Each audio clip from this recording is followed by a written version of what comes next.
우리 금융 시스템이 꽤 안전하다고들 생각하셨죠? 오늘 그 생각이 어떻게 흔들리고 있는지, 그리고 왜 이제 안전이라는 단어의 의미 자체가 바뀌고 있는지 한번 제대로 파헤쳐 보겠습니다. 자, 2008년 금융위기 이후에 다들 그랬어요. 이제 시스템을 다 고쳤다.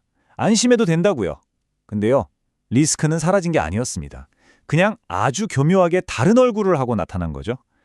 그리고 그 문제의 중심에 바로 이 지루하게 짝이 없던 국채가 있습니다. 오늘 우리는 이 거대한 패러다임의 변화를 총 5단계로 나눠서 살펴볼 겁니다. 먼저 우리가 해결했다고 믿었던 과거의 문제에서 시작해서요. 지금 우리가 마주한 전혀 새로운 문제의 본질까지 깊숙이 들어가 보겠습니다.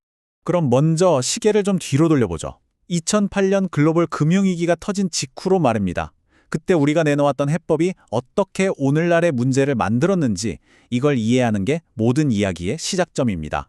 당시의 해법은 아주 명확했어요. 생각은 간단했죠. 거대한 성벽을 더 튼튼하게 쌓는 것처럼 이 대형 은행들만 부실 대출 같은 위험에서 딱 지켜주면 금융 시스템 전체가 안전할 거다, 이렇게 본 겁니다. 그런데 우리가 그렇게 정문만 뚫어져라 쳐다보는 사이에 전혀 다른 종류의 리스크가 뒷문으로 슬그머니 들어와 버렸습니다. 자, 이 슬라이드를 보시면 모든 이야기가 딱 요약됩니다. 과거의 위협은 특정 은행이 가진 부실 대출, 그러니까 신용 리스크였죠. 그런데 지금의 위협은 금융 시스템 전체에 퍼져 있는 금리 리스크로 완전히 바뀌었습니다. 이건 그냥 리스크 종류만 바뀐 게 아니에요. 리스크가 도사리고 있는 장소, 그 판 자체가 달라졌다는 뜻입니다. 생각해 보세요. 지난 10년 동안 초저금리가 계속됐잖아요. 그때는 이게 너무나 당연하고 합리적인 선택이었어요. 정부, 기업, 개인 할 것 없이 모두가 이자가 거의 없는 장기 대출 기회를 최대한 활용했던 거죠. 바로 이 숫자, 9년 이상. 이게 지금 선진국 국채의 평균 만기, 우리가 듀레이션이라고 부르는 건데요. 2010년엔 한 7년 정도였는데 이게 9년 이상으로 쭉 늘어난 거예요. 근데 이게 왜 그렇게 중요할까요? 아주 간단합니다. 듀레이션이 길다는 건 금리가 정말 조금만 바뀌어도 채권 가격은 훨씬 더 크게 막 요동을 친다는 뜻이거든요. 한마디로 시스템 전체가 훨씬 더 예민해졌다는 거죠. 그러니까 핵심은 이겁니다. 중앙은행들이 인플레이션을 잡겠다고 금리를 막 올리기 시작하자 세상에서 제일 안정적이라고 믿었던 이 채권들이 갑자기 엄청난 변동성을 가진 시한폭탄처럼 변해버렸다는 거예요.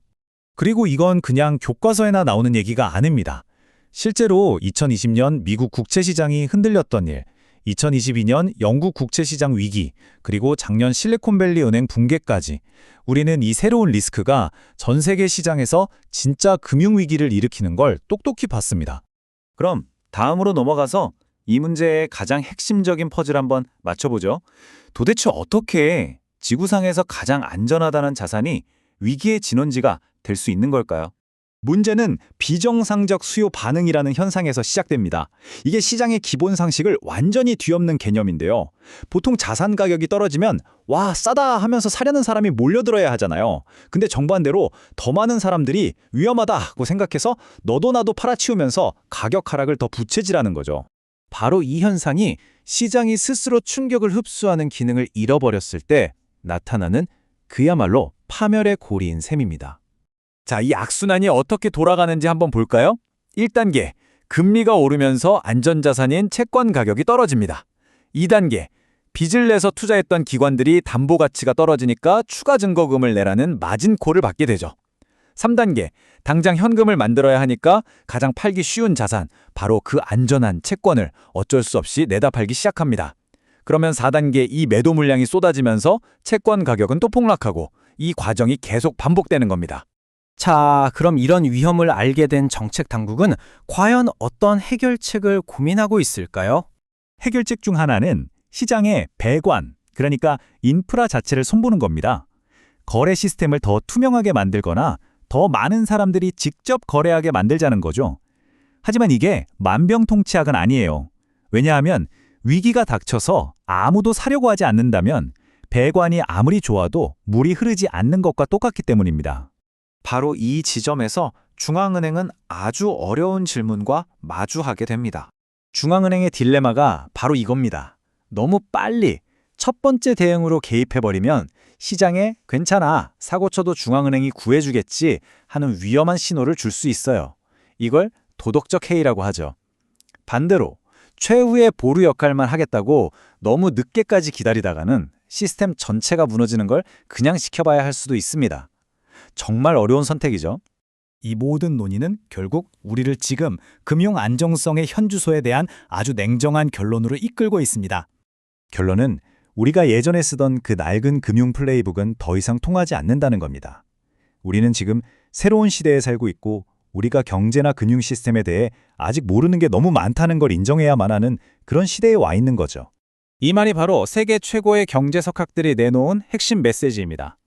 새로운 시대의 키워드는 바로 겸손이라는 거죠. 자, 이것이 바로 우리가 마지막으로 곱씹어 봐야 할 질문입니다. 우리가 2008년에 리스크를 잡았더니 전혀 새로운 리스크가 튀어나왔죠. 그렇다면 지금 이 순간 우리는 또 어떤 숨겨진 리스크를 시스템 안에 차곡차곡 쌓고 있는 걸까요? 한 가지 확실한 건 이겁니다. 리스크는 결코 사라지지 않는다는 것. 단지 모습을 바꿀 뿐이라는 사실 말입니다.